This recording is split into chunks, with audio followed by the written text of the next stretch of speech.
Hello, hello, Dateables. Welcome to another episode of the Dateable podcast. We are at the end of our bonus time period of our episodes, which just means Ooh. season 15 is right around the corner. That is so nuts. And I see Julie thinking, is it season 15 or 16? She's like, I can see her eyes just going, which season is it? Oh my God. I have lost track. I feel I was going to say I'm going to blame it on COVID brain, but I don't know. I feel like you can only blame so much on COVID brain. That was in April. So maybe that excuse doesn't work anymore. I feel like I always say this. I'm constantly amazed. This is by far the Yes. longest project. And I don't even want to call it a project. I feel like it's, our passion, it's our love, it's our baby. But I feel like this is the longest I've ever done something. And, UA and I got to meet up yesterday because UA is in SF right now. And it was just so nice to be in person and brainstorm and think about, like, what do we want the next iteration of Dateable to be? And 7 years we've been going strong, but I feel like we got another 7 to go into What she more, didn't a mention lot is we more. had some CBD drinks and we're getting a little bit giddy, and that was very helpful in our brainstorm. CBD always saved the day. That really was by We're the super end. giddy. I Yeah. do think we definitely have 7 more years left in us. But by then, I'll be close to 50. So it's going to be another phase of my life, that's for sure. But I think what is really cool about this project is I did this exercise the other day of looking at what you spend your time on and what you choose to spend your time on. And I choose to spend most of my time on Dateable Mhm.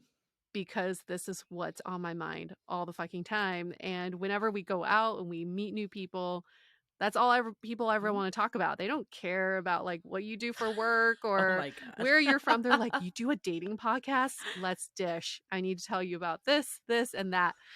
So it's something that people never get sick of, and we never get sick of, but we are definitely changing our content as we change, which is kind of like the fun part of watching all of this evolve. Yeah, I mean, I think dating clearly has changed a lot, which is why it's interesting. And then also, I feel like back in the day, once you hit 30, you were out of the dating pool. And now you're popping in and out at all stages of life. So it just never ends. But what I think keeps me going is at the core of this, it's human connection. It goes beyond just dating. And, I think we've had a lot of topics in the last season, clearly more to come in the season 15. We've been recording a lot and, we have a real banger opener. I'm not going to give too much away, but it is a past guest that we had and he was a crowd favorite. So we're really excited to have him back. And, I think this topic goes beyond to self-love, to connection, to love with others. And I think at the end of the day, that's what really keeps us going. Is it's core to who we are and core to humanity. It's beyond just dating. We just love that every episode we do, we get to think about human connection a little differently. It seems to be this mystery that we're slowly uncracking, and cracking. We don't have to uncrack it, we just crack it. And it's nice to know that we have all these resources and guests. I like uncracking. Let's uncrack it. So what we're doing for this episode is something that we've been meaning to do for a while, and we were finally getting around to it, is that we wanted to offer up some of the previous episodes we've done that have completely changed the way we think about dating and the way we date. And we've also heard that feedback from some of you listeners too. It's kind of like a episode roundup, but it's also a good way to resurface some of the earlier seasons, especially for all you new Mhm. listeners coming in. We were way different back then, and it's good to hear what we were talking about, let's say 10 seasons ago even. We are bringing it back to as early as season 4. Yes. We've had some people ask us about our own personal journeys, and I feel like if you want to learn, you could just listen because you can see how different we thought and how we've evolved over the years. And as we were looking at what episodes should we feature, we had to distill it to just 5. We intentionally didn't take from the last couple seasons, so we wanted to go a little further back. And I feel like as we were doing this exercise, both you and I were like, we forgot about this one. Oh my God, what about this one? There's just so many. I mean, we've done over 300 episodes. That's nuts when you think about it. We've talked to so many people that, I think in general too, we had to talk to all these people to get to where this podcast is going and where it's been going like the last couple seasons, because quite frankly, when we started this, we were just as confused as all of you were. Completely confused by modern dating, and by talking and reflecting is how we started to unravel and figure out what it really means to date in And maybe today's you're world. still confused. Maybe some of us, like myself, I'm still confused, but it's nice to know that one, you're not alone in your confusion, and two, you have all the resources in the world to help you work through whatever you're going through. And I think three, it's okay to be confused. I think that's what I'm learning from all of this, is that we're all in this time of turmoil where we're not really sure what's going on. We're not really sure what the direction is, but it's okay to be confused, and we have all the control to get our love lives to a place where we want it to be. So before we go into the roundup, there is something that has been top of mind that I want to talk to you about, Yue. Oh, Have you been watching Fuckboy Island? I have not, but I know you Because love it. I was super not for the show for a long, long time. I watched season 1 over COVID, and I remember thinking I'm losing brain cells as I'm watching this. But season 2 has officially sucked me in. My partner and I have been on a binge. We went all the way back to season 1 as we were waiting for episodes of season 2. We caught the finale last week, and it why I wanted to bring it up is it's so interesting to watch just the psychology of how women say one, or how the psychology of how people say one thing but do the complete opposite, and what we say we want versus what we actually want. And I think in theory, everyone knows they should be with a nice guy and not a fuck boy. But so many of the women on that show are like, he's just missing that edge, that fuck boy energy.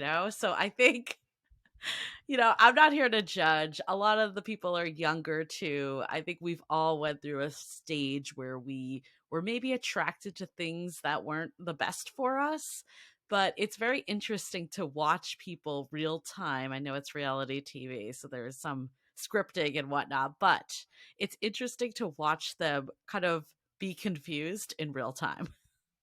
Can I just point out that at the beginning of our show, I guess maybe even the middle of it, Julie proclaimed that she does not watch reality TV, and that she doesn't like reality I know.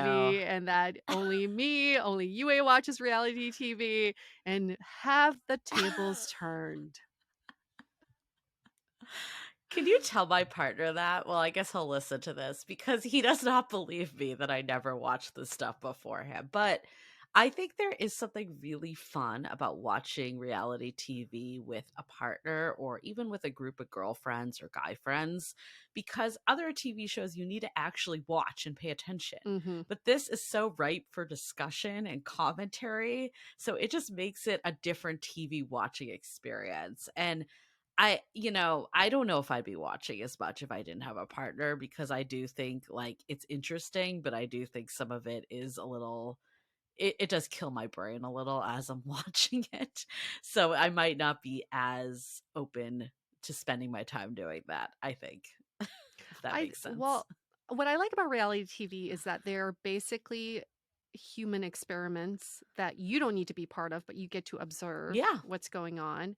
And there's some data that you can collect Yes. from 20 years of reality TV that we've been watching, or the shows that have been on air. You can see their patterns with The Bachelor and The Bachelorette. For example, one pattern I think is so interesting is that the Bachelorette couples have a smaller success rate than the bachelor couples. Mm. So the women who've done the choosing have a Mm. higher chance of breaking up with their fiancés that they've Interesting. chosen than the male bachelors who've chosen their fiancés and their partners.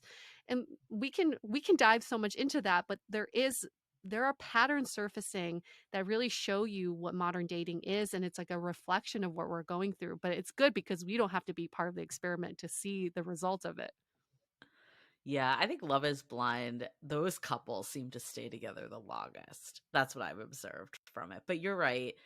It's, obviously there's a different lens, but I think at the end of the day, there are a lot of people that, whether they admit it or not, like fuck boys or fuck girls. There was definitely preview to come that I feel like a future season might be around the F girl and try to make that a thing.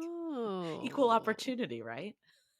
No discrimination. Equal Girls can be opportunity F girls fucking. also. I like to see a fuck boy date a fuck girl and see what happens there.